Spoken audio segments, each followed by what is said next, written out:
Hello friends, welcome to prep IAS. दोस्तों, ये lecture ancient India का सेकंड लेक्चर है और आज इस लेक्चर में हम बात करेंगे एक बहुत ही important topic, the Harappan civilisation. Sindhu घाटी सभ्यता आपने पढ़ा होगा या हड़प्पा सभ्यता आपने पढ़ा होगा, उसके बारे में हम आज इस चैप्टर में डिस्कस करने वाले हैं। एंड फ्रेंड्स, आप देखिएगा कि प्रीलिम्स के पॉइंट ऑफ व्यू से, मेंस के पॉइंट ऑफ व्यू से ये वाला चैप्टर हमारे लिए बहुत इम्पोर्टेंट है। दोस्तों, जो लोग नए नए हमारे इस चैनल से जुड़े हैं उनके लिए कुछ अहम जानकारी हमारे इस इनिशिएटिव के बारे में। फ्रेंड्स, प्रेप आईएएस ने यूपीएससी प्रीलिम्स 2021 के लिए 3 महीने का फ्री क्रैश कोर्स लॉन्च किया है। 17 मार्च से ये कोर्स लॉन्च हो चुका है, जो कि 20 जून तक चलने वाला है। काफ़ी सारी अच्छी चीज़ें हैं, जैसे कि एकदम फ्री है, आपको किसी भी तरह का कोई भी पेमेंट नहीं करना है। ठीक है। इसके अलावा सिलेबस का कंप्लीट कवरेज हम लोग यहाँ पे करवा रहे हैं। लास्ट में 5 high quality full length mock test भी होंगे, जहाँ पे आप अपनी वीकनेसेस, स्ट्रेंथ को समझ सकते हो। ठीक है। स्टैटिक एंड डायनामिक दोनों ही पोर्शन हम लोग कवर करवा रहे हैं फ्रेंड्स। हमारे टेलीग्राम चैनल पे आपको स्टडी मटेरियल, नोट्स और साथ ही साथ हमारे तमाम वीडियोस की पीडीएफ आपको वहाँ पे मिल जाएगी। एंड दोस्तों, संडे को एक तो सीसेट की क्लासेस होती हैं और दूसरा डाउट क्लियरिंग सेशंस होते हैं, जहाँ पे आप अपने डाउट्स को सीधे फैकल्टी से पूछ के क्लियर करवा सकते हो। हमारी जो सबसे बड़ी स्ट्रेंथ है वो है हमारी फैकल्टी, जिसे यूपीएससी टीचिंग का या फिर यूपीएससी एग्जामिनेशन का काफ़ी अच्छा एक्सपीरियंस है। भले ही मेंस हो, प्रीलिम्स हो या फिर इंटरव्यू हो, तीनों स्टेज का काफ़ी अच्छा एक्सपीरियंस है। तो दोस्तों, काफ़ी कुछ है आप लोगों के लिए हमारे इस कोर्स में, इसलिए हमारी आपसे रिक्वेस्ट होगी कि हमारे इस फ्री इनिशिएटिव को आप अपने फ्रेंड्स में, अपने ग्रुप्स में फॉरवर्ड कीजिए, शेयर कीजिए, ताकि मैक्सिमम लोग हमारे इस इनिशिएटिव का, इस फ्री क्रैश कोर्स का फ़ायदा उठा सकें। एंड दोस्तों, अगर आपको डिटेल्ड शेड्यूल के बारे में पता करना हो, रजिस्ट्रेशन लिंक के बारे में पता करना हो या फिर हमारे टेलीग्राम चैनल के लिंक के बारे में पता करना हो, तो आप डिस्क्रिप्शन बॉक्स में जाइए, वहाँ पे आपको सारे के सारे लिंक मिल जाएंगे। ठीक है दोस्तों, अब हम आगे बढ़ते हैं हमारे आज के टॉपिक की तरफ, जो है हड़प्पन सिविलाइजेशन। फ्रेंड्स देखिए, ये जो पीरियड है इसको हम प्रोटो हिस्टोरिक पीरियड कहते हैं। Proto historic. इससे पहले जो हमने देखा था स्टोन एज, उसको हमने क्या कहा था? Pre historic period. क्यों कहा था? क्योंकि उस दौर में हमने हिस्ट्री को किस चीज़ से रिकंस्ट्रक्ट किया है? जो एक्सकेवेशंस हुए हैं उसमें जो स्टोन्स मिले हैं, कोई भी लिटरेरी सोर्स वहाँ पे अवेलेबल नहीं था। एंड दोस्तों, ये जो हड़प्पन सिविलाइजेशन वाला फेज है, यहाँ पर भी हमने हिस्ट्री को मेनली जो एक्सकेवेशन से हमको चीज़ें मिली हैं उसी से हमने रिकंस्ट्रक्ट किया है। लेकिन यहाँ पे लिटरेरी सोर्सेज अवेलेबल थे, क्योंकि इनको लिखना आता था। स्क्रिप्ट हमको मिली है, लेकिन हम उसको पढ़ने में अभी तक कामयाब नहीं हुए हैं, उसको डेसिफर करने में हम अभी तक कामयाब नहीं हुए हैं। इसलिए इस पीरियड को बोलते हैं प्रोटो हिस्टोरिक पीरियड। ठीक है फ्रेंड्स।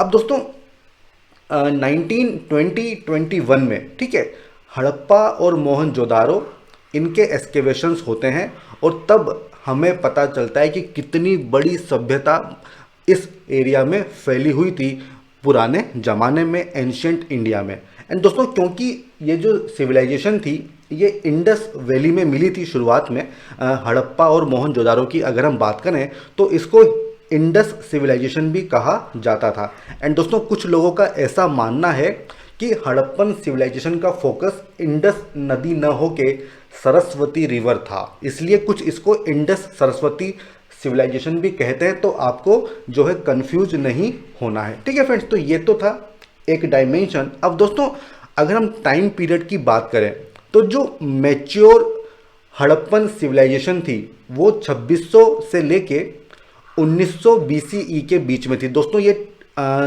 बीसीई का मतलब क्या होता है? Before common era. ये हम पहले लेक्चर में देख चुके हैं।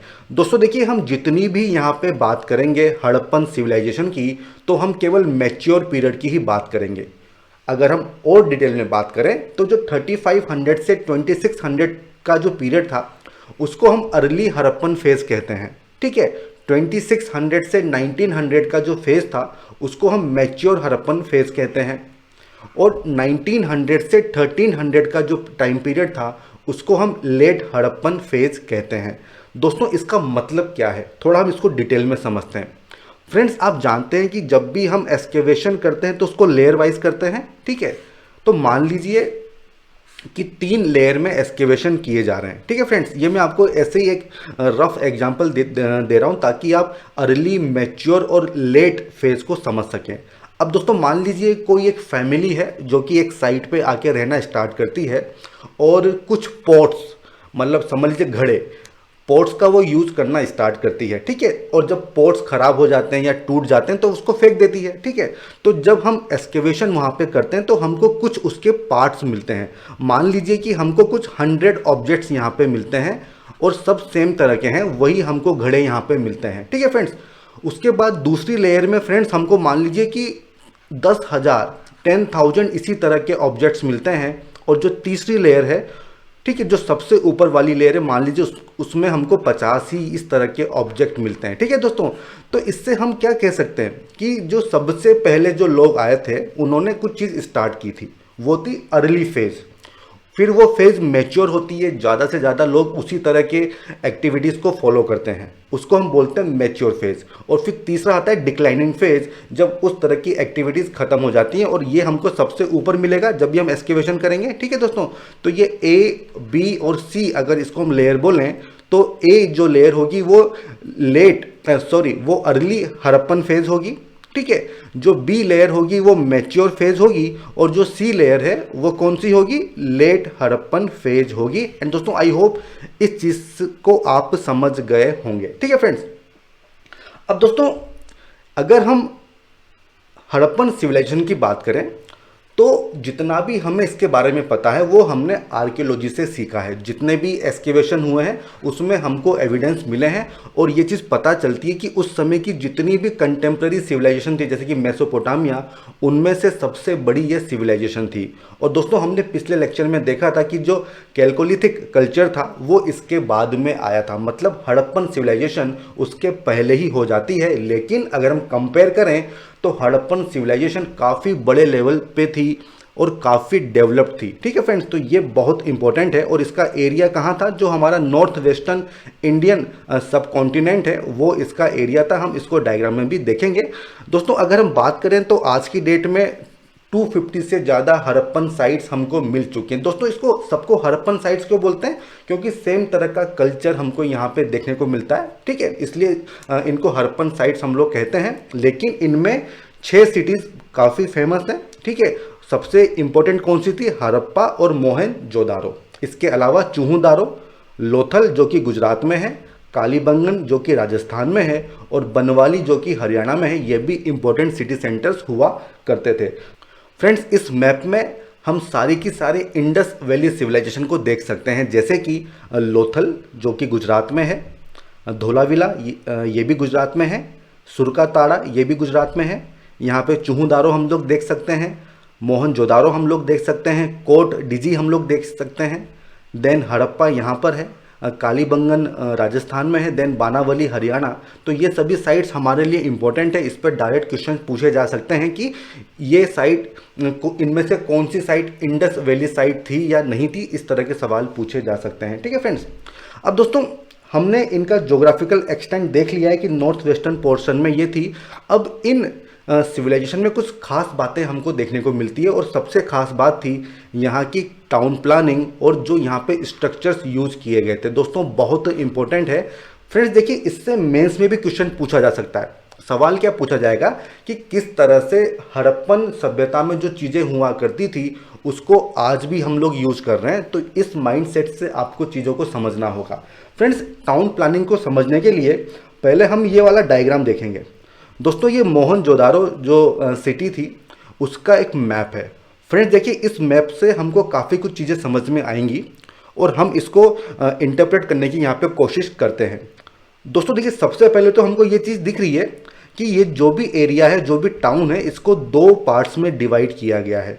एक तो है अपर पोर्शन ये वाला और दूसरा क्या है, लोअर पोर्शन। ये तो हो गई पहली बात। दोस्तों अगर हम डायरेक्शन की बात करें तो ये डायरेक्शन हो गई ईस्ट और ये डायरेक्शन हो गया वेस्ट, ठीक है। तो ईस्टर्न डायरेक्शन में लोअर पोर्शन था जबकि वेस्टर्न डायरेक्शन में अपर पोर्शन था। अब हम ये भी देख सकते हैं कि जो लोअर पोर्शन है उसमें ज़्यादा लोग रह रहे हैं। ठीक है फ्रेंड्स, देखिए कितने सारे घर आपको यहाँ पे दिख रहे होंगे। ठीक है, जबकि जो वेस्टर्न पोर्शन है वो थोड़ा प्लेटफॉर्म पे बनाया गया है, ऊंचा है, लेकिन वहाँ पे साइज़ की बात करें तो काफ़ी कम यहाँ पे साइज़ हमको देखने को मिलती है। ठीक है फ्रेंड्स, इसके अलावा फ्रेंड्स हमको देखिए यहाँ पे दीवार भी दिख रही है, वॉल बाउंड्री हमको दिख रही है, मतलब यहाँ पे फोर्टिफिकेशन हुआ करता था। ठीक है फ्रेंड्स, तो ये हमको वॉल यहाँ पे दिख रही है। एंड दोस्तों इसी तरह की चीज़ें हमको मैक्सिमम साइट्स में देखने को मिलती है, हालांकि कुछ एक्सेप्शंस हैं जिसके बारे में भी हम बात करेंगे। ठीक है फ्रेंड्स, देखिए यहाँ पे हमको गेट्स भी दिख रहे हैं। इस सिटी में एंटर करने के लिए आपको यहाँ पे गेट दिख रहा है, यहाँ पे आपको गेट दिख रहा है और यहाँ पे आपको गेट दिख रहा है। तो दोस्तों इसके अलावा जो खास बात हमको यहाँ पे दिख रही है वो है कि किस तरह से यहाँ की स्ट्रीट्स जो हैं वो अरेंज की हुई है। फ्रेंड्स देखिए 90 डिग्री पे ये जो स्ट्रीट्स हैं ये अपने आप को काटती हैं, इसको बोलते हैं ग्रिड पैटर्न। ठीक है, ये जितने भी दोस्तों घर हमको दिख रहे हैं ये स्क्वायर या फिर रेक्टेंगुलर शेप के हैं और 90 डिग्री पे ये बने हुए हैं। ठीक है फ्रेंड्स, तो इसलिए ये टाउन प्लानिंग काफ़ी इंपॉर्टेंट है। और अगर हम आज के चंडीगढ़ की बात करते हैं तो उसका डेवलपमेंट भी इसी प्लान से हुआ है। ठीक है, तो ये आप मेंस में इसको लिख सकते हो। ठीक है फ्रेंड्स, तो ये जो अपर पोर्शन है इसको हम कहते थे सिटाडल। ठीक है, ठीक है फ्रेंड्स, इसको सिटाडल भी हम लोग कहते थे, तो ये भी आपको याद रखना होगा। ठीक है फ्रेंड्स, तो इस डायग्राम से आपको काफ़ी कुछ चीज़ें समझ में आ रही होंगी। एंड दोस्तों अगर हम एक्सकेवेशंस की बात करें तो ये मोहनजोदारो के एक्सकेवेशंस हैं जहाँ पे हमको ये चीज़ देखने को मिलती है। ये पोर्शन अपर पोर्शन है। ठीक है, और ये लोअर सिटी वाला पोर्शन हमको यहाँ पे देखने को मिलता है। अब दोस्तों देखिए जो इंपॉर्टेंट चीज़ें हैं वो हम यहाँ पे समझने की कोशिश करते हैं कि यहाँ पे हमको क्या क्या चीज़ें देखने को मिलती है। सबसे पहला एक था सिस्टम ऑफ टाउन प्लानिंग। दोस्तों ये हम आज भी यूज करते हैं। ठीक है, अगर हम हड़प्पा मोहनजोदड़ो की बात करें तो वहाँ पे एक अपर पोर्शन हुआ करता था जिसको सिटाडल बोलते थे, जो कि हायर स्मॉलर था और वेस्टर्न पोर्शन में होता था। और ऐसा माना जाता है कि जो रूलिंग क्लास थी उस समय की, ठीक है, वो वहाँ पे रहा करती थी। ठीक है, और जो लोअर पोर्शन था वो काफ़ी बड़ा था साइज में, जहाँ पे ब्रिक हाउसेस हमको दिखते हैं जो कि जो आम आदमी थे उनके रहने के लिए वो जगह वहाँ पे थी। ठीक है फ्रेंड्स, ये ऑलरेडी हम उस डायग्राम में उस फोटो में देख चुके हैं। इसके अलावा ग्रिड सिस्टम था, मैंने आपको दिखाया, सिटी को डिफरेंट ब्लॉक्स में डिवाइड किया गया था। ठीक है दोस्तों, अब फ्रेंड्स अगर हम धोलावीरा की बात करें तो धोलावीरा में हमको ये अपर और लोअर पोर्शन दिखाई नहीं देते हैं, बल्कि वहाँ पे 3 सेक्टर्स हमको दिखाई देते हैं। ठीक है, वहाँ पे 3 सेक्शन में डिवाइड किया गया है। और लोथल की अगर हम बात करें, ठीक है, तो लोथल की अगर हम बात करें तो वहाँ पे किसी भी तरह का फोर्टिफिकेशन हमको देखने को नहीं मिलता है। अब दोस्तों ये जितने भी हमको घर मिले हैं यहाँ पे, उन घरों में जो ग्राउंड लेवल पे जो फ्लोर था वहाँ पे हमको कोई भी विंडो यानी कि खिड़की दिखाई नहीं देती है। अब इससे हम क्या समझ सकते हैं कि वो लोग प्राइवेसी को बहुत जो है ध्यान देते थे। तो प्राइवेसी को सिक्योर करने के लिए जो ग्राउंड फ्लोर था उसमें किसी भी तरह की विंडो नहीं दी हुई थी। और दोस्तों कुछ घरों में हमको स्टेयर केसेस भी मिले हैं, तो इससे हम ये इंटरप्रेट कर सकते हैं कि जो घर होंगे वो डबल स्टोरी मतलब 2 मंजिला घर भी उस समय हुआ करते थे। ठीक है फ्रेंड्स, तो ये इंपॉर्टेंट इन्फॉर्मेशन है जो मैं आपको यहाँ पे बता रहा हूँ। अब दोस्तों अगर हम मोहनजोदारो की बात करें, ठीक है, तो वहाँ पे जो अपर पोर्शन है, जो प्लेटफॉर्म है, वहाँ पे हमको कुछ इम्पोर्टेंट स्ट्रक्चर देखने को मिलते हैं। और सबसे इम्पोर्टेंट है ग्रेट बाथ। ठीक है फ्रेंड्स, मतलब ये एक ऐसा स्ट्रक्चर था जिसमें काफ़ी मतलब पानी भरा हुआ था, एक टैंक आप इसको समझ सकते हैं।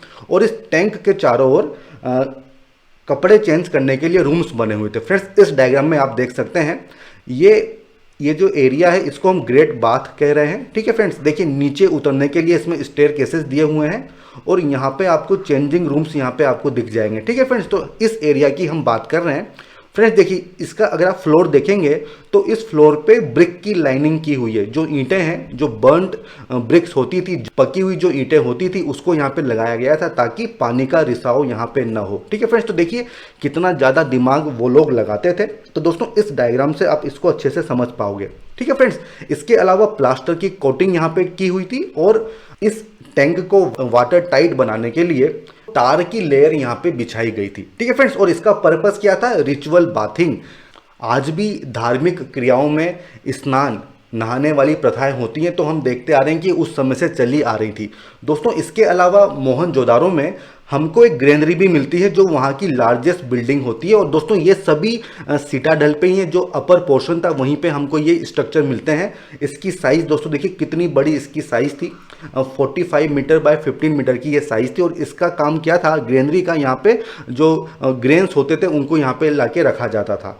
वहीं फ्रेंड्स अगर हम हड़प्पा की बात करें तो हड़प्पा में हमको एक नहीं बल्कि 6 ग्रेनरी मिलती हैं। हालांकि उनका साइज़ कम है, 15 मीटर बाय 6 मीटर, बट अगर आप इसको क्यूमुलेटिव निकालोगे तो दोनों का एरिया आपको लगभग बराबर ही मिलेगा। ठीक है फ्रेंड्स, तो ये इंपॉर्टेंट चीज़ें हैं। और दोस्तों यहाँ पे देखिए बर्न्ट ब्रिक्स का यूज़ किया हुआ था, जो पकी हुई ईंटें हैं, ताकि मजबूती मिले, तो इसके लिए बर्न्ट ब्रिक्स का यहाँ पे यूज़ किया जाता है। तो ये यहाँ का एक डिस्टिंक्ट फीचर है जो हमें इस सभ्यता में देखने को मिलता है। दोस्तों इसके अलावा जो इंपॉर्टेंट फीचर था वो क्या था, यहाँ का ड्रेनेज सिस्टम, कि किस तरह से गंदे पानी की निकासी की व्यवस्था की गई थी। ड्रेनेज सिस्टम काफ़ी एक ऊंचे लेवल का ड्रेनेज सिस्टम हमको यहाँ पे देखने को मिलता है। हर हाउस में, हर घर में एक तो बरामदा होगा, कोर्टयार्ड होगा, एक बाथरूम होगा और एक वेल होगा पानी के लिए। और दोस्तों ये घर का जितना भी गंदा पानी होगा वो घर से ड्रेन के थ्रू स्ट्रीट में जाएगा और फिर स्ट्रीट से जो भी बड़ा वहाँ पे नाला होगा वहाँ पे वो पहुँचेगा। एंड दोस्तों ये जो ड्रेन्स होते थे ये कवर्ड होते थे, ठीक है, इनको कवर किया जाता था और इनकी साफ़ सफाई के लिए मेन होल्स भी दिए जाते थे ताकि इनकी साफ़ सफाई की जा सके। तो दोस्तों देखिए किस तरह से उस समय के लोग अपनी हेल्थ पे और जो हाइजीन पे यहाँ पे ध्यान देते थे, साफ़ सफाई पे ध्यान देते थे। दोस्तों अभी हमारा जो स्वच्छ भारत अभियान है, ठीक है, तो आप इन दोनों चीज़ों को लिंक कर सकते हो। ठीक है फ्रेंड्स, तो इसी तरह से आपको मेंस में चीज़ों को लिंक करना है। एंड दोस्तों इस डायग्राम में आप देख सकते हैं ये आपको पूरा यहाँ पे ड्रेन आपको दिखाई दे रहा होगा और यहाँ पे आपको ये वेल दिखाई दे रहा है। ठीक है फ्रेंड्स, दोस्तों अब हम बात करेंगे एग्रीकल्चर की। फ्रेंड्स हमने देखा था कि किस तरह से सिटाडेल पे बड़ी बड़ी ग्रेनरीज हुआ करती थी जिनमें ग्रेन्स को रखा जाता था। तो दोस्तों ऑब्वियस सी बात है कि एग्रीकल्चर उस समय काफ़ी बड़े पैमाने पे होता था। दोस्तों अगर हम आज के समय की बात करें तो ये जो इंडस वाला एरिया है वो इतना फर्टाइल एरिया नहीं है। ठीक है, बारिश कम होती है, एक एरिड एरिया है, लेकिन उस समय ऐसी कंडीशंस नहीं थी। वो एरिया काफ़ी फर्टाइल एरिया हुआ करता था। पास में से ही आपके रिवर फ्लो कर रही है, नेचुरल वेजिटेशन हुआ करती थी। और ये हम किस तरह से कह रहे हैं, क्योंकि बर्न्ट ब्रिक का वो लोग यूज़ करते थे और ब्रिक को पकाने के लिए आपको टिम्बर की आवश्यकता होगी, तभी तो उसकी आग से वो ब्रिक पकेगी। ठीक है, तो इससे हम कह सकते हैं कि काफ़ी नेचुरल वेजिटेशन वहाँ पे हुआ करती थी, लेकिन समय के साथ साथ काफ़ी चेंजेस आ गए फर्टिलिटी में। दोस्तों पास में ही रिवर फ्लो कर रही है और रिवर में एनुअल फ्लडिंग होती है, तो इससे फर्टिलिटी जो है वो बढ़ जाती है। इसलिए हम देखते हैं कि काफ़ी बड़े पैमाने पर जो है एग्रीकल्चर प्रैक्टिस किया जाता रहा होगा। क्या क्या चीज़ें हार्वेस्ट होती थी, जैसे कि वीट, गेहूँ, बारले, पीज, पल्सेज मतलब दालें, इन सब की खेती वहाँ पे होती थी। दोस्तों अब सवाल आता है कि क्या खेती के लिए प्लाउशेयर मतलब हल का इस्तेमाल किया जाता था या नहीं किया जाता था। दोस्तों हमको एक टॉय प्लाउशेयर मिला है, ठीक है, वो भी हम आगे डिस्कस करेंगे। तो हम समझ सकते हैं कि प्लाउशेयर या फिर हल का यूज़ किया जाता होगा। एंड मोस्ट प्रोबेबली वो लोग एक वुडन प्लाउशेयर का यूज़ करते होंगे, और क्योंकि वो वुडन था इसलिए समय के साथ वो सर्वाइव नहीं कर पाया, इसलिए एक्सकेवेशन में हमको मिला नहीं है। ठीक है, दूसरी चीज़ जो हमको मिली है वो है दोस्तों कालीबंगन में हमको काफ़ी सारे फुरोज मिले हैं। दोस्तों ये फुरोज क्या होते हैं, हम इस डायग्राम में इसको समझते हैं। दोस्तों देखिए जब हम खेतों को जोतते हैं तो देखिए इस तरह की लाइंस वहाँ पे पड़ जाती हैं। ठीक है, तो इस तरह के फुरोज हमको कालीबंगन में देखने को मिले हैं। तो इससे हम ये आइडिया लगा सकते हैं कि प्लाउशेयर का यूज़ वो लोग करते थे, एंड मोस्ट प्रोबेबली वो वुडन प्लाउशेयर का यूज़ करते थे। एंड दोस्तों हमको वहाँ पे बुल का टेरिकोटा फिगर भी मिला है, तो हो सकता है कि जो बुल है वो इस वुडन प्लाउशेयर को खींचते होंगे, जैसी खेती आजकल होती है। अब दोस्तों सवाल आता है इरिगेशन का, कि इरिगेशन की किस तरह से व्यवस्था वहाँ पे होती होगी। फ्रेंड्स देखिए अगर हम बात करें शोटू घाई की, जो कि एक अफगानिस्तान की हड़प्पन साइट है, तो वहाँ पे हमको कैनाल के ट्रेसेस मिलते हैं, मतलब किसी तरह का इरिगेशन यहाँ पे प्रैक्टिस किया जाता था। ठीक है, स्मॉल डैम्स बना के यहाँ पे एग्रीकल्चर को इरिगेट किया जाता था, गबर बंस इसको हिंदी में बोलते हैं। ठीक है फ्रेंड्स, एंड दोस्तों क्योंकि इतनी सारी व्यवस्थाएं वहाँ पे थी तो इसलिए लोगों के लिए सफिशिएंट फूड ग्रेन यहाँ पे अवेलेबल होता था। ठीक है फ्रेंड्स, तो इसका मतलब क्या है कि सभी लोगों को एग्रीकल्चर में पार्टिसिपेट करने की ज़रूरत नहीं थी, क्योंकि सरप्लस फूड ग्रेन प्रोडक्शन है। ठीक है, तो हम देखते हैं कि यहाँ पे बार्टर ट्रेड भी हमको देखने को मिलती है। कुछ लोग केवल क्राफ्ट एक्टिविटीज़ में ही रहेंगे, ठीक है, और कुछ लोग जो है एग्रीकल्चर कर रहे हैं और आपस में अपने प्रोड्यूस का एक्सचेंज करके इस तरह से उस समय की जो इकोनॉमी होती थी वो चलती थी। ठीक है फ्रेंड्स, तो आई होप ये चीज़ आपको समझ में आई होगी। अब हम बात करेंगे डोमेस्टिकेशन ऑफ एनिमल्स की। ठीक है, कि जो जानवर थे उनको पालतू बना के रखा जाता था या नहीं रखा जाता था। दोस्तों काफ़ी बड़े लेवल पे डोमेस्टिकेशन होता था। ऑक्सन जो बेल होते हैं, buffaloes, goats, sheeps, pigs, dogs, cats, ये सब हमको देखने को मिलती हैं। इसके अलावा कैमल्स और जो एसेज होते हैं वो भी हमको देखने को मिलते हैं, और ये ट्रांसपोर्टेशन में इनका काम आता होगा। फ्रेंड्स जहाँ तक हॉर्स की बात है तो लोथल में हमको एक टेरेकोटा फिगर मिला है, बट उसकी आइडेंटिटी डाउटफुल है कि वो हॉर्स है या नहीं है। लेकिन अगर हम बात करें सुरको ताड़ा की, जो कि गुजरात की एक हड़प्पन साइट है, तो वहाँ पे हॉर्स के अवशेष हमको मिलते हैं। ठीक है, तो हम कह सकते हैं कि उस समय हॉर्स वहाँ पे था। ठीक है, बट किस वो बड़े लेवल पे हमको देखने को नहीं मिलता है। ठीक है दोस्तों, तो ये चीज़ हमारे लिए बहुत इंपॉर्टेंट है। दोस्तों अब हम बात करेंगे टेक्नोलॉजी एंड क्राफ्ट की, मतलब किस तरह की ट्रेडिंग एक्टिविटीज़ वहाँ पे होती थी। ठीक है, क्या टेक्नोलॉजी वो लोग यूज़ करते थे, वो सब चीज़ें अब हम यहाँ पे देखेंगे। फ्रेंड्स देखिए, इसको ब्रॉन्ज एज भी कहा जाता है, क्योंकि इसमें ब्रॉन्ज का यूज होता था। फ्रेंड्स आयरन अभी भी यूज में नहीं हुआ है। हमने कैल्कोलिथिक पीरियड देखा था जहाँ पे कॉपर यूज हो रहा है, और यहाँ पे ब्रॉन्ज का यूज हमको देखने को मिलता है। काफ़ी सारे स्टोन टूल्स और इम्प्लीमेंट्स भी हमको देखने को मिलते हैं।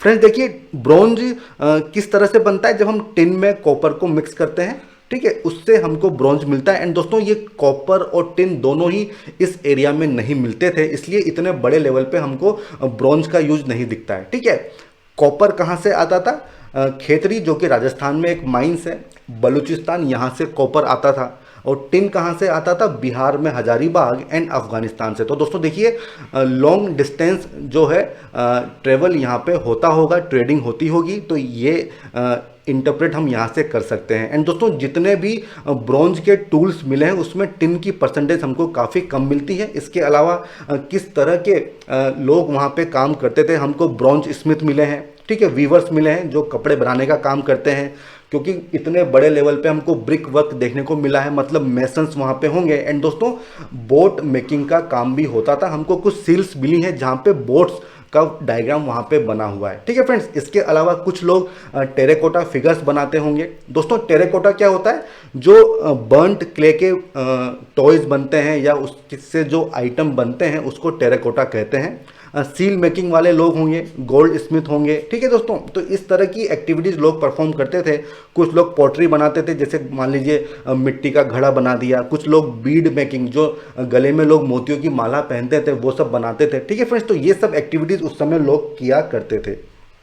इसके अलावा फ्रेंड्स हमको फाइंस के भी अवशेष वहाँ पे मिलते हैं, मतलब चीनी मिट्टी। दोस्तों आप समझ लीजिए कि किस तरह से चीनी मिट्टी का भी वहाँ पे यूज होता था, इस डायग्राम में आप देख सकते हैं। तो ये भी हमको खुदाई में इसके अवशेष मिले हैं।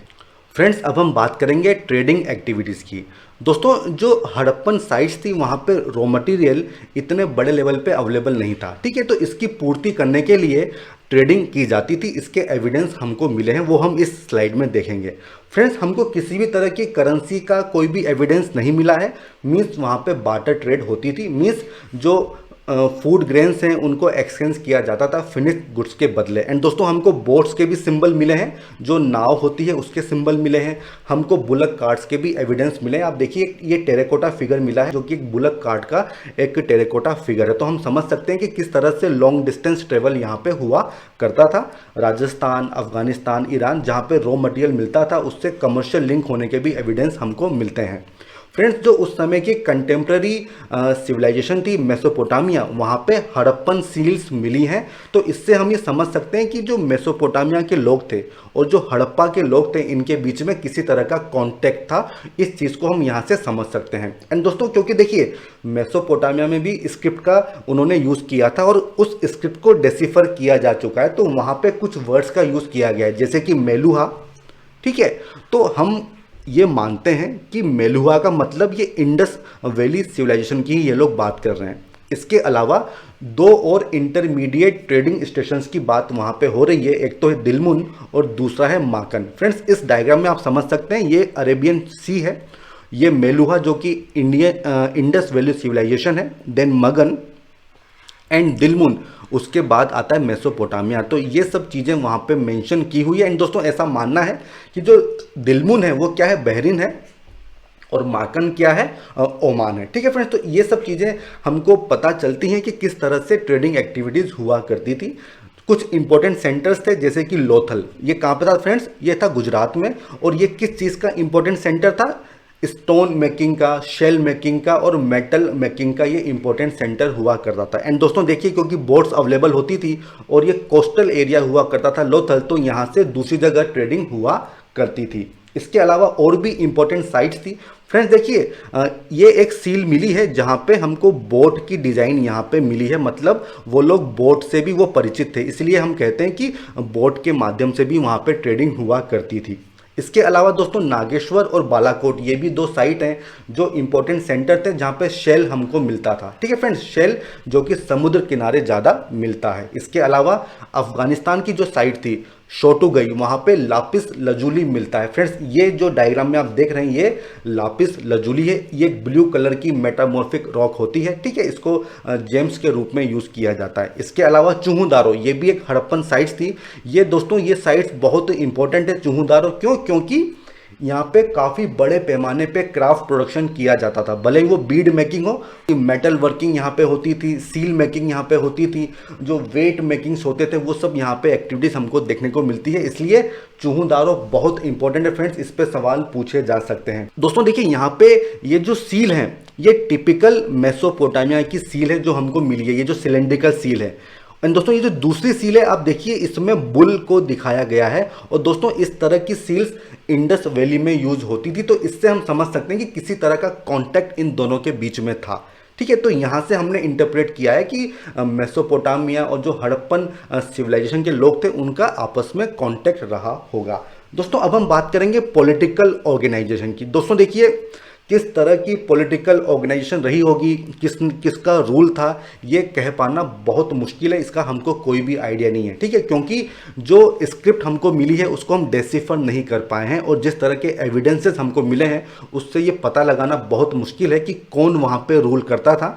हमको किसी भी तरह के टेम्पल्स यहाँ पे नहीं मिले हैं। दोस्तों ये जो इंडस वैली सिविलाइजेशन है या फिर हड़प्पन सिविलाइजेशन है, यहाँ पे किसी भी तरह के टेम्पल्स नहीं मिले हैं, और ग्रेट बाथ को छोड़ के कोई भी रिलीजियस स्ट्रक्चर हमको नहीं मिला है। ठीक है फ्रेंड्स, और ये जो ग्रेट बात है इसका एक्चुअल पर्पस क्या था ये भी कहना मुश्किल है। तो इससे हम ये तो कह सकते हैं कि जो प्रीस्ट क्लास होगी, जो पुजारी लोग होंगे, वो इसको रूल नहीं करते होंगे, ये तो हम कह सकते हैं। बट इसको कौन रूल करता होगा इसके बारे में अलग अलग थ्योरीज है, और ऐसा माना जाता है कि पॉसिबली जो मर्चेंट क्लास होगी, जो ट्रेडिंग वगैरह करते थे, वही इन सिविलाइजेशन में रूलिंग क्लास हुआ करती थी। बट इसके पीछे कितनी सच्चाई है ये अभी तक नहीं पता है। और दोस्तों ये लोग जो हैं पीसफुल लोग हुआ करते थे, शांति प्रिय लोग होते थे। और ऐसा हम क्यों कह रहे हैं, क्योंकि हमको एक्सकेवेशन में किसी तरह के वेपन्स नहीं मिले हैं। ठीक है दोस्तों, तो ये एक इंपॉर्टेंट इंफॉर्मेशन है पॉलिटिकल ऑर्गेनाइजेशन के पीछे।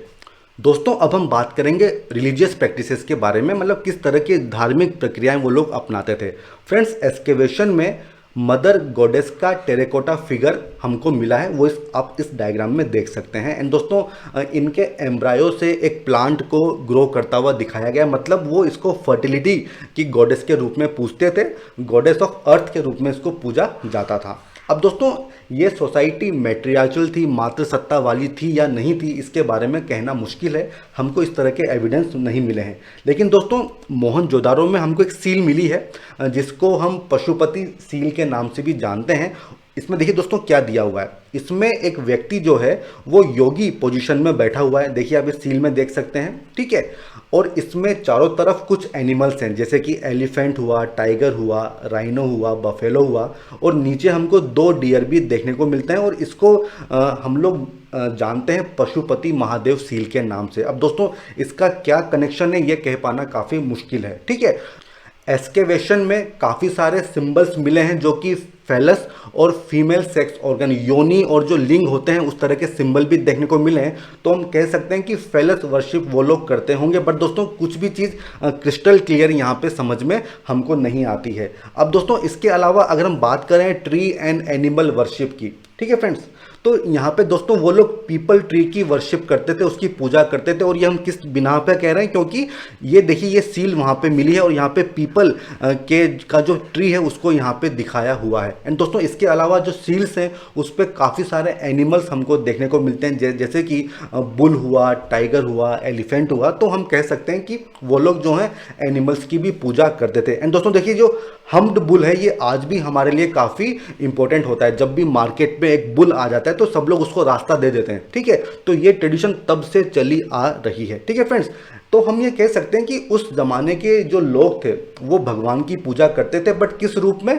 ट्री के रूप में, एनिमल्स के रूप में, ह्यूमन बींग्स के रूप में। और किसी भी तरह के टेम्पल हमको वहाँ पे देखने को नहीं मिले हैं। दोस्तों इसके अलावा एक्सकेवेशन में हमको एमुलेट्स मतलब ताबीज जो होते हैं वो भी काफ़ी बड़ी मात्रा में देखने को मिले हैं। साथ ही साथ दोस्तों हमने ये भी देखा था कि वो जो पशुपति सील थी उसमें ये योगी की पोजीशन में बैठे हुए, मतलब ये लोग कुछ योगा वगैरह भी करते थे। एंड दोस्तों हम आगे देखेंगे कि कुछ जगह ऐसी थी जहाँ पे हमको फायर एल्टर्स भी मिले हैं, जो हवन कुंड होते हैं वो भी हमको यहाँ पे देखने को मिले हैं, ठीक है फ्रेंड्स। तो ये चीज़ हमने डिस्कस की है कि किस इनकी रिलीजियस प्रैक्टिसेस क्या थी, ठीक है, किस तरह से ये ट्रीज और एनिमल को वर्शिप किया करते थे।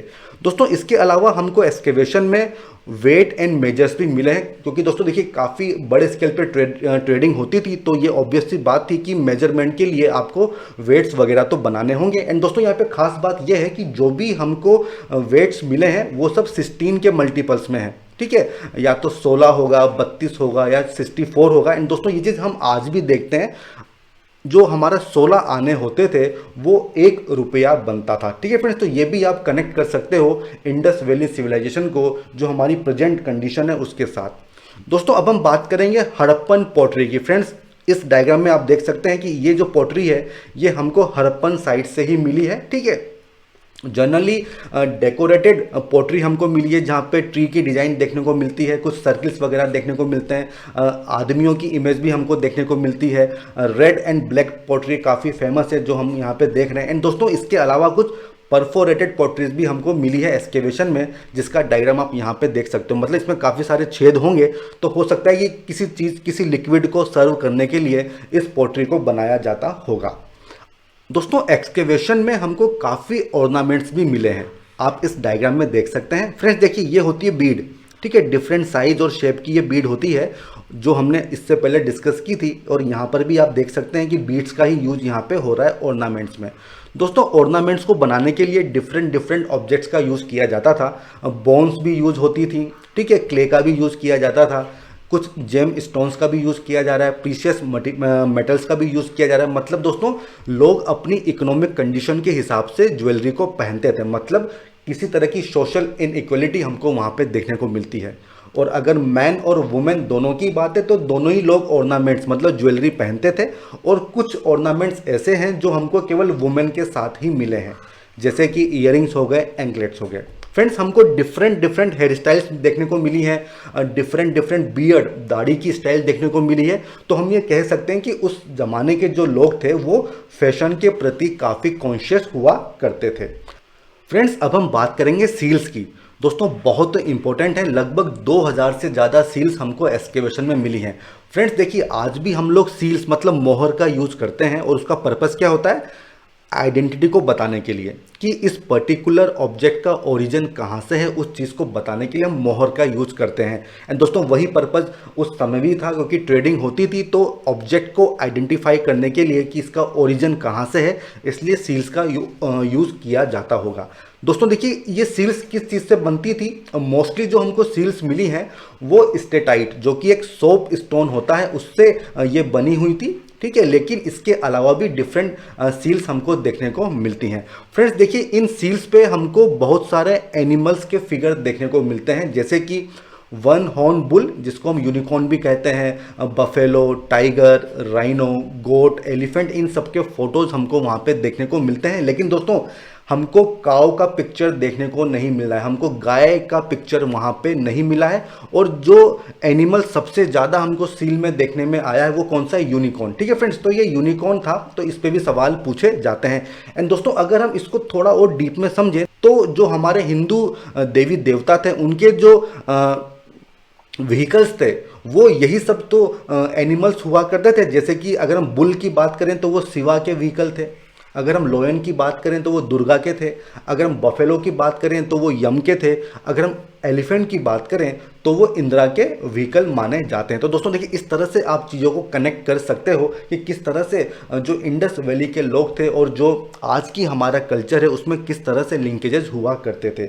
अब दोस्तों ये जो सील्स थी ये मोस्टली तो स्क्वायर शेप में ही हमको मिली हैं, बट कुछ ट्रायंगुलर भी थी, कुछ रेक्टेंगुलर भी थी, कुछ सर्कुलर भी थी। तो दोस्तों इस पे सवाल पूछा जा सकता है कि हड़प्पन सिविलाइजेशन में जो सील्स हमको मिली हैं वो केवल स्क्वायर शेप की हुआ करती थी। तो दोस्तों उसका आंसर गलत होगा, आपको मैंने सही जवाब बता दिया है। दोस्तों देखिए स्टेटाइट के अलावा भी और डिफरेंट मटेरियल यूज़ किए गए थे, जैसे कि कॉपर हुआ, टेरेकोटा हुआ, फेंस हुआ, इन सब से भी सील्स बनाई जाती थी, कॉपर, गोल्ड, आइवरी। ठीक है फ्रेंड्स, कुछ सील्स में हमको स्वास्तिका का साइन भी मिला है। फ्रेंड्स आप इस फोटो में देख सकते हैं कि जो अभी हमारे बुद्धिस्ट लोग हैं, हिंदू लोग हैं, जो जैन लोग हैं, वो इस सिंबल का यूज करते हैं। इस सिंबल का एविडेंस हमको हड़प्पन सिविलाइजेशन में भी देखने को मिलता है। दोस्तों ये कुछ सील्स के फोटोज हैं जहां से आपको आइडिया लग जाएगा कि किस तरह की सील्स हमको एक्सकेवेशन में मिली हैं। यहाँ पे आप यूनिकॉर्न को देख सकते हैं, यहाँ पे बुल है, यहाँ पे एलिफेंट है और यहाँ पे पशुपति सील है। दोस्तों देखिए इस एनिमल फिगर के ऊपर कुछ स्क्रिप्ट आपको देखने को मिलती है, कुछ लिखा हुआ यहाँ पर है। एंड दोस्तों ये जो लिखावट है, ये जो स्क्रिप्ट है, इसमें पिक्चर्स का यूज़ किया गया है सिंबल्स के तौर पे। देखिए यहाँ पे कुछ फिश के तरीके का सिंबल यहाँ पे यूज़ किया गया है। तो दोस्तों अब हम बात करेंगे हड़प्पन स्क्रिप्ट के बारे में। फ्रेंड्स आप मुझे कमेंट सेक्शन में बताइए कि what is the difference between script and language. भाषा और लिपि, इसके बीच में क्या डिफरेंस होता है? दोस्तों देखिए आसान भाषा में अगर बात करें तो स्क्रिप्ट मतलब आप किस तरह से लिख रहे हो और लैंग्वेज मतलब आप किस तरह से बोल रहे हो। तो ये एक बेसिक डिफरेंस होता है स्क्रिप्ट एंड लैंग्वेज के बारे में। दोस्तों जो हड़प्पन लोग थे वो लिखना जानते थे, उनके पास खुद की अपनी एक स्क्रिप्ट थी। और ये हमको कहाँ पे मिली है? जो मेनली जो सील्स हैं तो उन सील्स के ऊपर हमको कुछ लिखा हुआ देखने को मिलता है। दोस्तों देखिए ये अभी तक हम इसको पढ़ने में कामयाब नहीं हुए हैं, इसको डेसिफर अभी तक नहीं किया गया है। एंड दोस्तों ये लोग जो थे कुछ लंबे इंस्क्रिप्शन नहीं लिखा करते थे, काफ़ी शॉर्ट में ये लोग लिखा करते थे। ठीक है, और ये जो लिखते थे ये इनको हम कहते हैं पिक्टोग्राफ्स। ठीक है, पिक्चर्स की फॉर्म में इनके सिंबल्स होते थे, तो इसको हम पिक्टोग्राफ कहते हैं। लगभग 400 के आसपास पिक्टोग्राफ्स हमको देखने को मिले हैं। ठीक है फ्रेंड्स, इसके अलावा दोस्तों ये एक इंडिजिनस स्क्रिप्ट थी। ठीक है, इन्होंने खुद से ही इसको डिराइव किया था, इसका कोई भी कनेक्शन नहीं था किसी दूसरी जगह से। ठीक है फ्रेंड्स, अब ये स्क्रिप्ट दोस्तों क्यों जरूरी थी? क्योंकि देखिए आप इतने बड़े लेवल पे आप ट्रेडिंग कर रहे हो, ठीक है, आपके पास खुद के हाउसेज हैं, प्राइवेट प्रॉपर्टी है, तो उसका रिकॉर्ड तो आपको रखना ही होगा, आपको अकाउंट्स का रिकॉर्ड रखना होगा। तो इसलिए आपको जो है स्क्रिप्ट की उस समय आवश्यकता पड़ती थी। दोस्तों ये जो स्क्रिप्ट है इसमें कुछ खास बातें हैं, जैसे कि इसको राइट टू लेफ्ट लिखा हुआ है। मतलब यहाँ से लिखना स्टार्ट करेंगे, राइट टू लेफ्ट ये लोग लिखा करते थे। एंड दोस्तों ये बाई डायरेक्शनल हुआ करती थी, मतलब पहली एक लाइन लिखी राइट टू लेफ्ट, ठीक है, और फिर दूसरी लाइन ये लोग लिखेंगे लेफ्ट टू राइट। मतलब दोस्तों यहाँ पे देखिए जैसे अगर ये एक सील है तो सबसे पहले राइट टू लेफ्ट इस तरह से ये लिखा जाएगा और उसके बाद दूसरी लाइन में लेफ्ट टू राइट ये लोग लिखा करेंगे। तो इसको कहते हैं by directional writing style. Friends ये बहुत इंपॉर्टेंट है, इससे डायरेक्ट सवाल पूछे जाते हैं। दोस्तों इसके अलावा एक्सकेवेशंस में हमको कुछ इमेजेस भी मिले हैं, जैसे कि ब्रॉन्ज की एक इमेज मिली है जिसका नाम क्या है, डांसिंग गर्ल। दोस्तों इसमें एक गर्ल है जो कि डांसिंग पोजीशन में दिखाई गई है। दोस्तों बहुत इंपॉर्टेंट है और इसको वर्ल्ड्स ओल्डेस्ट ब्रॉन्ज स्कल्पचर भी कहा जाता है और इसको बनाया गया था लोस्ट वैक्स टेक्निक के द्वारा। इसके अलावा हमको एक बियर्डेड प्रीस्ट मतलब एक दाढ़ी वाले पुजारी की भी इमेज मिली है और इसको बनाया गया था सोप स्टोन स्टेटाइट से। दोस्तों यहाँ पे आप देख सकते हैं। फ्रेंड्स अगर इस फोटो को आप ध्यान से देखेंगे तो बहुत सारी चीज़ें आपको यहाँ से देखने को मिलेगी। सबसे पहला देखिए इसने एक शॉल इसने ओढ़ी हुई है और उस पर कितनी बारीक से डिजाइन किया हुआ है। ठीक है, दूसरा आप देखिए इसकी आईज ये मेडिटेशन पोजीशन में है। इनकी बियर्ड आप देख सकते हैं दोस्तों, और इसीलिए हम कहते हैं कि उनका फैशन सेंस काफ़ी अच्छा था। यहाँ पे आप कुछ ताबीज़ भी यहाँ पे देख सकते हैं। ठीक है फ्रेंड्स, तो इस तरह से आपको इंटरप्रेट करना होगा चीज़ों को। इसके अलावा हमको काफ़ी सारे टेराकोटा फिगर्स भी मिले हैं। दोस्तों टेराकोटा क्या होता है कि जब हम क्ले को आग में पका देते हैं और उसके बाद जो हम टॉयज़ वगैरह बनाते हैं या कोई भी ऑब्जेक्ट बनाते हैं उसको हम टेराकोटा फिगर्स कहते हैं। दोस्तों देखिए, जब हमने सील्स को देखा, हमने इमेजेस को देखा, तो हमने देखा कि उसमें काफ़ी बारीक वर्क किया हुआ है, काफ़ी ग्रेट स्किल से उसमें काम किया हुआ है।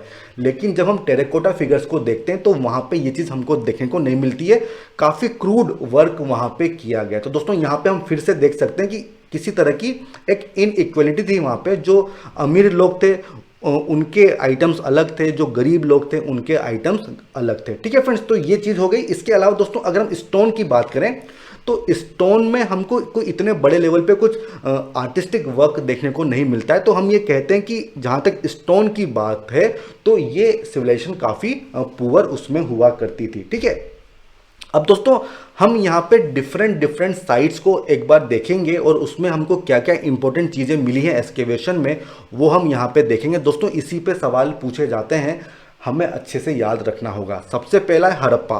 फ्रेंड्स ये हड़प्पा पाकिस्तान की साइट है। ठीक है, पास में कौन सी नदी है, रिवर, वो है रावी रिवर के पास में हमको ये सभ्यता मिली है। दोस्तों यहाँ पे जो सिटाडल था वहाँ पे हमको 6 ग्रेनरीज की 2 रो मिली हैं। दोस्तों ये क्या था आप इस डायग्राम में देख सकते हैं। देखिए यहाँ पे आप देखिए कि 1 2 3 4 5 6, तो इस तरह की 6 ग्रेनरीज की हमको 2 रो यहाँ पे देखने को मिलती हैं। ठीक है फ्रेंड्स, इसके अलावा हमको लिंग और योनि के सिंबल्स देखने को मिले हैं। मदर गॉडेस का फिगर देखने को मिला है। दोस्तों ये जो फिगर है ये मदर गॉडेस का फिगर है और ये हमको कहाँ से मिला था, हड़प्पा से मिला था। तो सवाल क्या पूछा जाएगा कि जो मदर गॉडेस का जो फिगर है वो हमको किस साइड से मिला है, हड़प्पा से, मोहनजोदाड़ो से, लोथल से या कहीं और से। तो आपको ये चीज़ याद होनी चाहिए। इसके अलावा हमको कॉपर मिरर भी देखने को मिला है।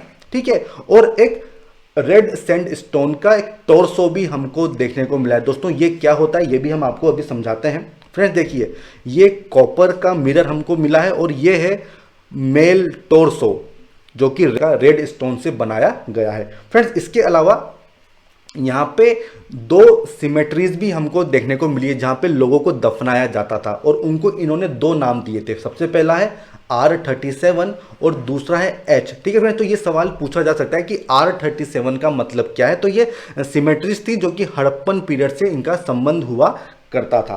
फ्रेंड्स इसके बाद सेकंड साइट आती है मोहनजोदाड़ो। फ्रेंड्स देखिए मोहनजोदाड़ो ये भी पाकिस्तान में है। इसके पास में कौन सी रिवर थी, इंडस रिवर थी। ठीक है, यहाँ पे हमको सिटाडल में क्या मिला, एक तो ग्रेट बाथ मिला है और एक ग्रेट ग्रेनरी हमको मिली है, ये हम डिस्कस कर चुके हैं। इसके अलावा स्कल्पचर ऑफ बियर्डेड प्रीस्ट ये भी हमको मिला है मोहनजोदाड़ो से। फ्रेंड्स तो ये भी आपको याद रखना होगा।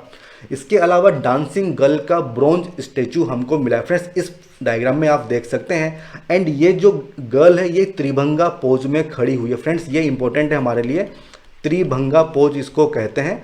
और इसके अलावा जो पशुपति सील है वो भी हमको मोहनजोदाड़ो से ही मिली है। फ्रेंड्स इसके बाद आता है धोलावीरा। फ्रेंड्स बहुत इंपॉर्टेंट है धोलावीरा। ये साइट कहाँ पर है, ये है गुजरात में। और दोस्तों ये साइट इंपॉर्टेंट क्यों है, क्योंकि यहाँ पे हमको जायंट बहुत बड़ा वाटर रिजर्वोयर मिला है। दोस्तों देखिए, तो इससे हम कह सकते हैं कि किस तरह का इरिगेशन सिस्टम उस समय लोगों का हुआ होगा।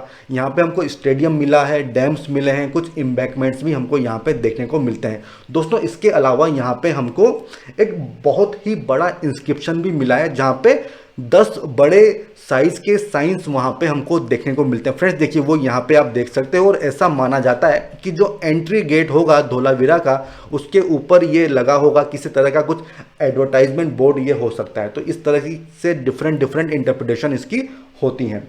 दोस्तों अगली साइट आती है लोथल। फ्रेंड्स ये क्यों इंपॉर्टेंट है, क्योंकि इसको इंडस वैली सिविलाइजेशन का मैनचेस्टर भी कहा जाता है। कहाँ पे है ये साइट, ये है गुजरात में। दोस्तों देखिए यहाँ पे हमको क्या मिला है। सबसे पहला दोस्तों जितनी भी नेवल ट्रेड होती थी उसकी ये बहुत ही इंपॉर्टेंट साइट थी। यहाँ पे हमको डॉकयार्ड मिला है, मतलब जहाँ पे जो बोट्स होंगी, शिप्स होंगी जो जहाँ पे आके रुकते हैं उसको डॉकयार्ड कहते हैं। फ्रेंड्स देखिए इस डायग्राम में आपको ये डॉकयार्ड दिख रहा होगा। ठीक है, इसके अलावा दोस्तों हमको फायर अल्टर्स मतलब जो हवन कुंड है वो भी हमको देखने को मिलते हैं। फ्रेंड्स देखिए यहाँ पे आपको ये हवन कुंड देखने को मिल रहा होगा, ठीक है। इसके अलावा हमको मॉडर्न डे चेस बोर्ड भी देखने को मिलता है, जो शतरंज वाला गेम होता है उसके भी एविडेंस हमको मिले हैं फ्रेंड्स, आप इस डायग्राम में इसको देख सकते हो, ठीक है फ्रेंड्स। के अलावा लोथल में हमको ट्विन बरियल भी देखने को मिलता है, मतलब एक ही कब्र में दो लोगों को दफनाया गया है फ्रेंड्स, आप यहाँ पे देख सकते हैं, ठीक है।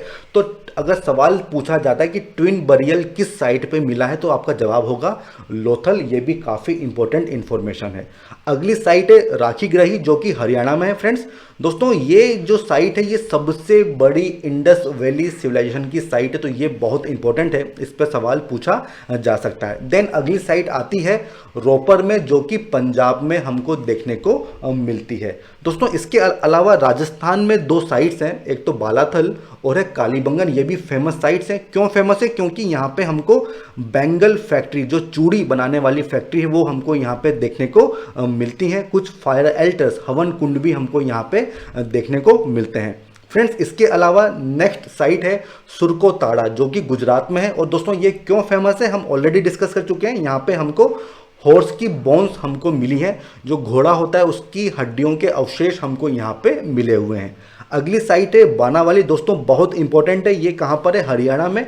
फ्रेंड्स देखिए यहाँ पे हमको टॉय प्लाऊ मिला है, जो हल है वो उसका एक खिलौने के रूप में हमको यहाँ पे मिला है, और इसीलिए हम कहते हैं कि उस समय जो एग्रीकल्चर हुआ करता था उसमें प्लाव, वुडन प्लाव का यूज़ किया जाता था। यहाँ पे हमको लापिस लजुली भी मिला है। इसके अलावा दोस्तों यही एकमात्र ऐसी हड़प्पन साइट है जहाँ पे रेडियल स्ट्रीट्स हैं। दोस्तों इसका मतलब क्या हुआ? दोस्तों एक तो होता है ग्रिड पैटर्न, ठीक है, ब्लॉक पैटर्न होता है ग्रिड वाला, ठीक है, और एक होता है रेडियल। उसमें क्या होगा दोस्तों, जैसे ये सेंटर हो गया और इसके बाद इस तरह से घर बने होंगे, ठीक है, तो इसको बोलते हैं रेडियल। एक घर यहाँ पे होगा, एक घर यहाँ पे होगा, ठीक है, तो इस तरह से इसको रेडियल स्ट्रीट्स कहा जाता है, ठीक है फ्रेंड्स। अब अगला आता है दो साइट्स और हैं, आलमगीरपुर और मेहरगढ़। दोस्तों ये साइट्स इतनी इंपॉर्टेंट नहीं है बट हमको इसकी नॉलेज होनी चाहिए। आलमगीरपुर हमको मिली है मेरठ उत्तर प्रदेश में, ठीक है, और जो मेहरगढ़ है वो है पाकिस्तान में, ठीक है फ्रेंड्स। तो ये सवाल पूछे जा सकते हैं कि ये साइट्स का संबंध किस सिविलाइजेशन से है, तो जवाब होगा इंडस वैली सिविलाइजेशन से। दोस्तों ऑलमोस्ट सारी इंपॉर्टेंट डिटेल्स मैंने आपको यहाँ पे दे दी हैं। अब केवल एक टॉपिक बचा हुआ है, वो इसका एंड, कि किस तरह से जो हड़प्पन सिविलाइजेशन है उसका एंड होता है, उसके क्या कारण थे। फ्रेंड्स अगर हम बात करें कि 1750 BC आते आते जो हड़प्पा और मोहनजोदारो जो कि सबसे इम्पॉर्टेंट सिटीज़ हुआ करती थी वो ख़त्म हो जाती हैं, वो डिसअपियर हो जाती हैं। अब दोस्तों सवाल आता है कि इसके क्या कारण थे। फ्रेंड्स देखिए यहाँ पे इनका ओरिजिन किस तरह से था, इनका एंड किस तरह से था, इसके बारे में अलग अलग व्यूज़ हैं। किसी भी तरह की क्लैरिटी हमको देखने को नहीं मिलती है। कुछ लोग कहते हैं कि डेजर्ट का एक्सपेंशन हो गया जिसकी वजह से ये डिसअपियर हो गए। कुछ कहते हैं कि सडन ज़मीन या तो अपलिफ्ट हो गया उसमें या वो धंस गई जिसकी वजह से फ्लड्स आ गई और उसकी वजह से ये सिटीज़ जो हैं, ये सभ्यता जो हैं, ये डिसअपियर कर गई। कुछ कहते हैं कि रिवर्स ने अपना कोर्स चेंज कर लिया, रिवर्स सूख गई जिसकी वजह से भी हो सकता है कि ये जो साइट्स थी ये डिसअपियर हो गई। और कुछ लोग ये भी कहते हैं कि डिफॉरेस्टेशन हुआ काफ़ी बड़े पैमाने पे, क्योंकि एग्रीकल्चर था, डोमेस्टिकेशन था, तो ग्रेजिंग काफ़ी ज़्यादा हुई और ब्रिक्स बनाने के लिए काफ़ी बड़े लेवल पे टिम्बर्स की आवश्यकता थी, तो डिफॉरेस्टेशन हुआ और इसकी वजह से भी ये जो साइट्स हैं ये डिसअपियर हो गई। कुछ लोग दोस्तों ये भी कहते हैं कि जो आर्यंस थे वो आ गए और उन्होंने हमला कर दिया और इनको डिस्ट्रॉय कर दिया। दोस्तों तो इस तरह से डिफरेंट थ्योरीज दी गई हैं, बट इनमें से सच्चाई क्या है ये अभी तक इसमें एक मत नहीं हो पाया है। तो फ्रेंड्स ये वो सारी इंफॉर्मेशन थी जो हमें जाननी होगी हड़प्पन सिविलाइजेशन के बारे में, और इससे दोस्तों प्रीलिम्स मेंस में सवाल पूछा ही जाता है, बहुत इंपॉर्टेंट है। एंड दोस्तों हमारा ये लेक्चर यहाँ पे ख़त्म हो चुका है। आई होप आपको लेक्चर पसंद आया होगा। अगर आपका कोई सजेशन हो तो आप कमेंट सेक्शन में मुझे दे सकते हैं। ठीक है फ्रेंड्स, हम फिर मिलेंगे एक नए वीडियो के साथ, तब तक के लिए गुड बाय, थैंक यू।